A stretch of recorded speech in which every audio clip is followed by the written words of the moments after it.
You're listening to Little Things with Great Love. I'm Deivan Steele.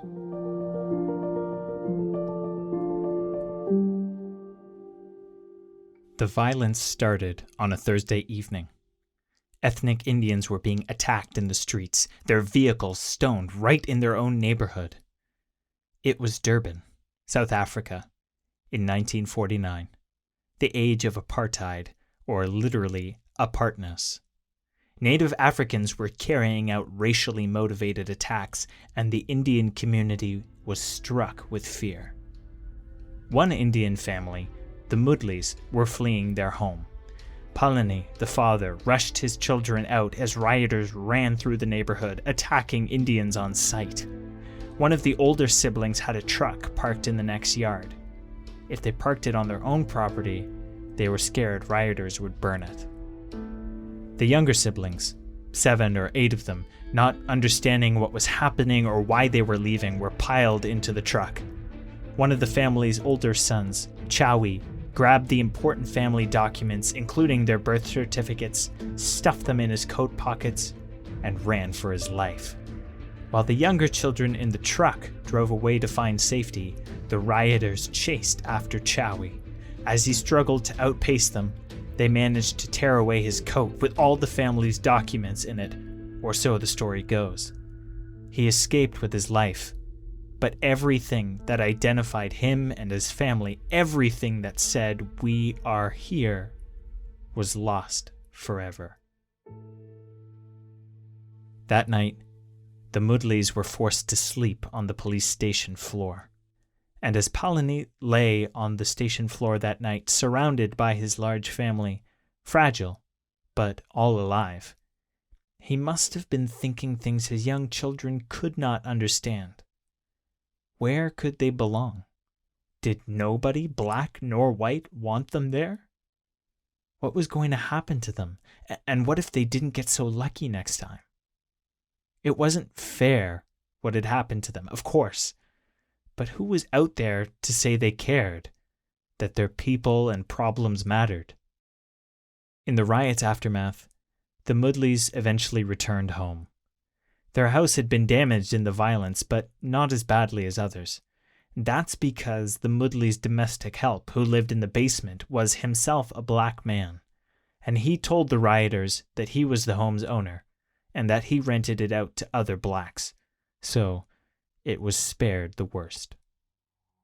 The 1949 Durban riots took a massive toll on the Indian community. 142 deaths, not just Indians but of all races, 1,087 injured, thousands of structures damaged, and 300 buildings burnt completely. Countless unrecorded cases of looting and rape, and 40,000 refugees created in 3 days.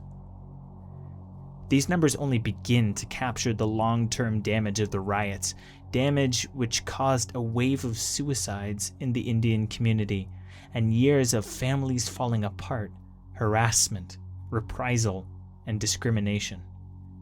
The riots not only defaced and displaced, they erased.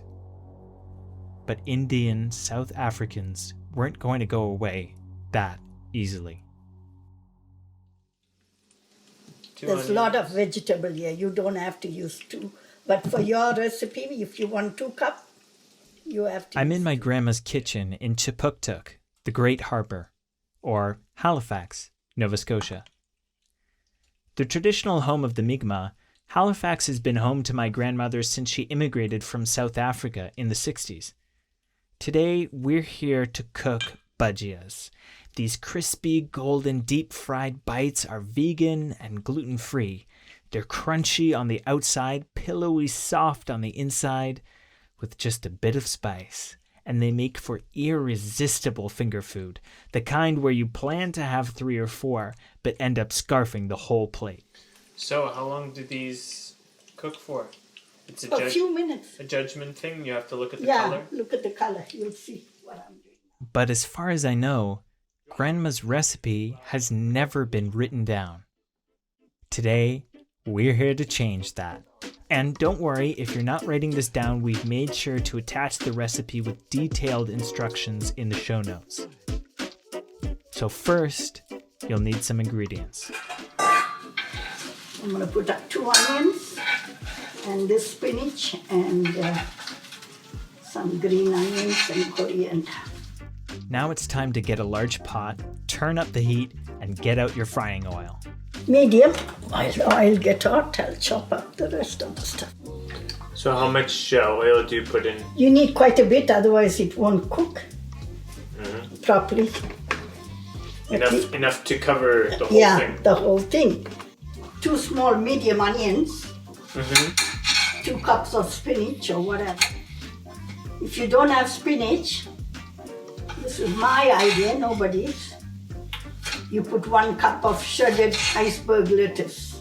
I surprised the people in South Africa with all my different ideas. Where do you come up? I said, I tried. Once you have all those crunchy ingredients chopped up, it's time to dice up a jalapeno pepper. Half if you don't like much spice, all of it if you like it medium, and if you really like a good kick, make sure to add the seeds. Time to add the ingredient that really makes it sing. This is cumin.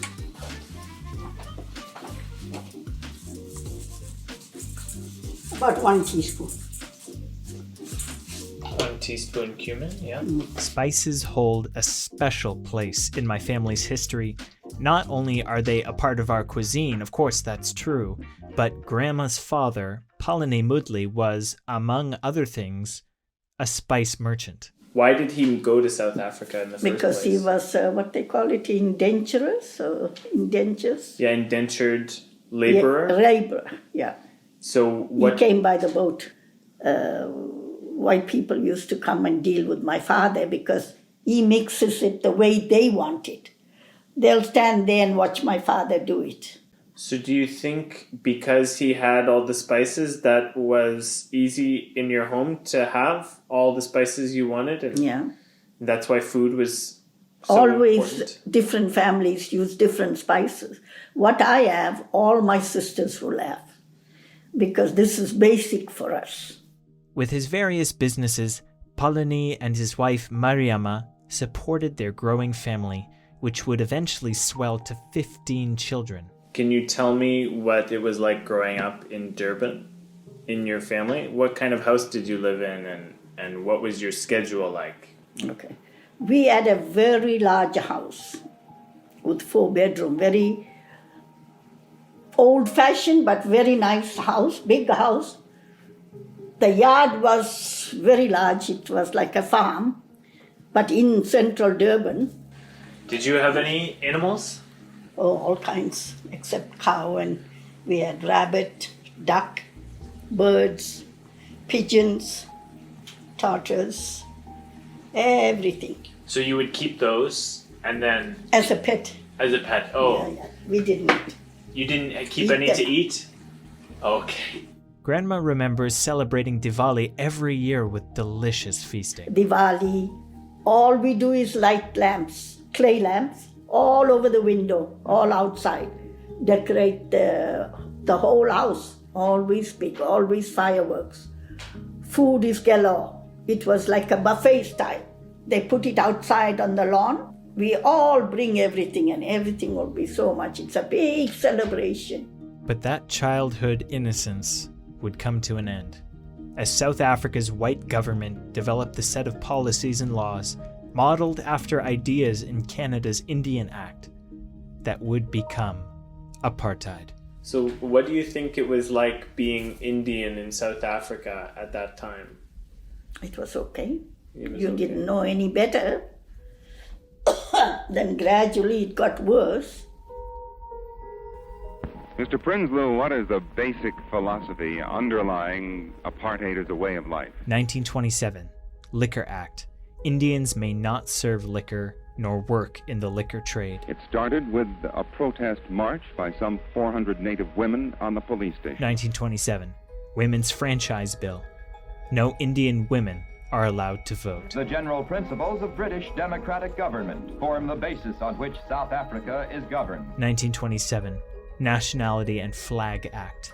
Indians are not considered South African nationals and cannot become so by naturalization. 1934, the Slums Act.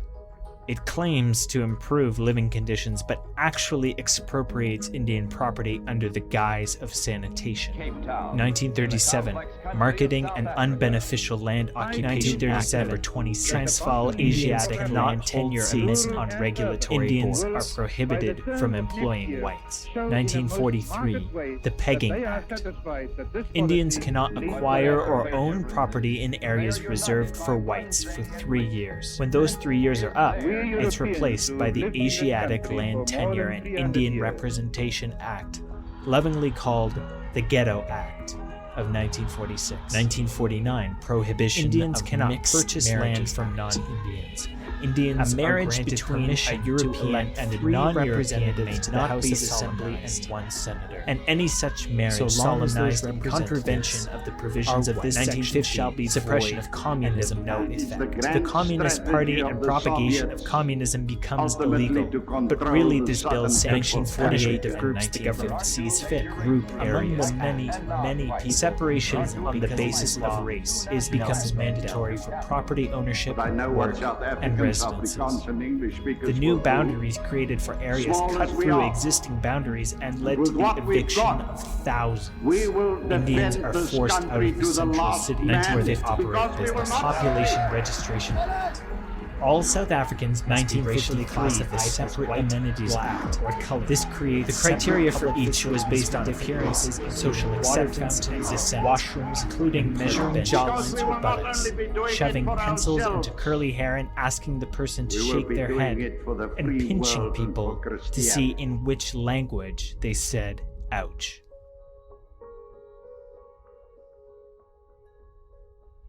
Schools are segregated, hospitals are segregated, every aspect of life is designed to create distinct tiers of society. But when you were a kid, you didn't really think about that sort of thing? No, nobody thinks about it. Nobody has the money and nobody worries because that's how you live. See, the people say, why would I move? I've been living here for so long. And it's dangerous and everything else. But because Papa got money from other people to get out of the country, we couldn't afford it. Thanks to the help of a wealthy patron, my Papa was able to leave South Africa to earn his PhD in England. Here was his chance at finding a better life, to find a better future for his children. I was afraid at that time. Somebody come and rob you, stab you, break into your house and all that. You have to always look over your shoulder. And I said, why? Why do we have to go to different school? Kids go to this school and that school, you know. We all should go, and I know from reading that in England it's not like that. And so, a few years after Papa had gone ahead to begin his studies, the whole family packed up and left South Africa for good. How are you chopping the onions? Just roughly? Roughly. Just you need good pieces, not fine. I chop one medium onion in 5, and then just chop them up. Now that all your veggies are chopped, it's time to make a batter. That's the chickpea flour. Oh, this is chickpea flour? I buy the big one. Where do you buy this from? Walmart. See, I don't measure, but I told you 2 cups. Yeah. 1/4 teaspoon baking powder, 1/4 teaspoon baking soda. Salt, I put and taste it. Pinch of sugar, that's it. If you put extra water, you just add a little more flour. Cold water, not warm water. A splash of cold water. For Grandma, arriving in London must have felt similarly, after a lifetime so far lived in the global south. So when you visited London for the first time, was that your first time ever being outside of South Africa? Yeah. So what was it like flying in a plane? Flying in a plane alone, but also it's so large, you don't know what to do and all that. Papa met me there and all. But then after that, you get used to it. Not long after, Papa graduated and pursued job prospects in Canada. Eventually, the family settled down in Chipuktuk, or Halifax. So when you first moved there in 69 or so? Yeah, 70s, early 70s, So yeah. what was happening? People were throwing eggs only in my dining room. We didn't know where it was coming from. Mm-hmm.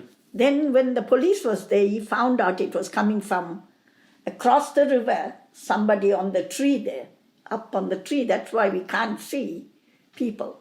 It's dark, right? So they used to throw it. I don't know why. And I said, because we are Indians. Grandma worked hard at several different jobs to support her children. Her and Papa divorced. The children grew up. New cousins were born. Old cousins passed away.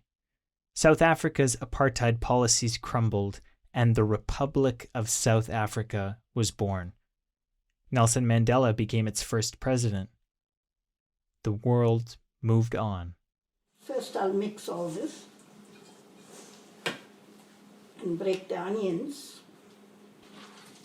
Not too thick, not too thin.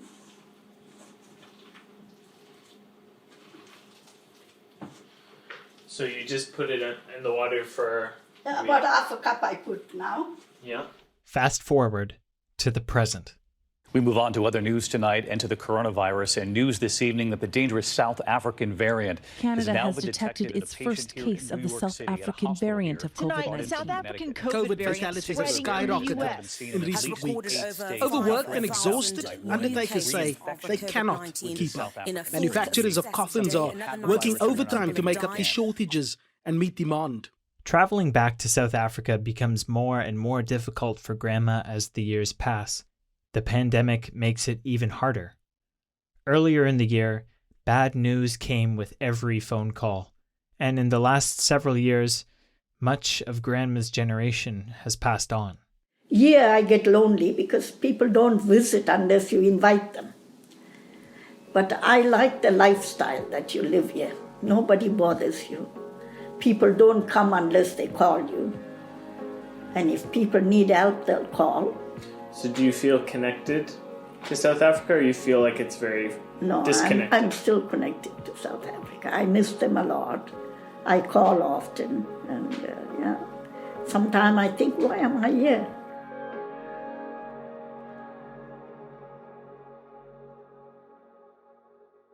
Finally, all the ingredients have been mixed together, the batter's been made, and it's time to fry your bhajias. It's ready. How do you know that the oil's ready? See, it came up when I put a little bit. Yeah. It came up. If it didn't come up, then it's not ready. The oil not ready. So you just drop a little bit and see if it floats and starts to get crispy. Otherwise, you can put chopstick there and see if it bubbles. Using a teaspoon, drop in a dollop of your mixture into the oil. Oh, that sound is great. And just like that, something small but revolutionary has taken place. For as long as humans have been displaced, or otherwise left behind the place they call home, they've been carrying on their traditions, remixing them, and teaching them to younger generations. They've been carrying out little acts of remembrance, one bite at a time, for something that's been lost. I asked Grandma what happened to her childhood home. White people took over. Group Area Act, they call it. They took over the house. Asked them to move out. Yeah. So who would live there now, would you say? Nobody lives there now. It's just a highway. But it's been torn down. Yeah, all the houses torn down. Yeah. Grandma is just one person, someone who was caught in the winds of history, which were far beyond her control. And there are no monuments commemorating what happened to her. But we have food to remember. We have food to share and to pass on. We have these little monuments that say we were here, and we're still here. History cycles on, the world keeps spinning, and it's hard to keep up. But at least we have the good times with one another. Goes to Stratford to play dragons and dungeons. Dungeons and Dragons? Oh, Dungeons and Dragons, yeah. D&D, she said, I'm going for D&D. Yeah. Both my roommates used to play D&D. Oh, Yeah. what is it? It's a game. Yeah, it's a game. Oh, It's like a game without a board. It's sort of hard to explain. There's charade, no. not like charades, no. We can only keep going. Day to day, dish to dish. We're only little drops in the ocean, and one drop can't turn the tide. So maybe we should focus less on doing great things. Instead, we can do little things with great love.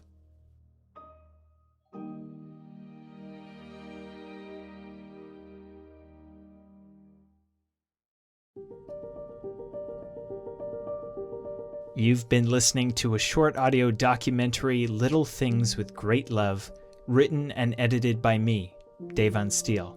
We've included a detailed recipe for bhajias, including tips for troubleshooting, so you can check that out and bring some of Grandma's cooking into your home. We've also included a few recipes for quick, delicious sauces to dip your bhajias in. Again, I'm Deivan Steele, and I hope great food and great love are in your future.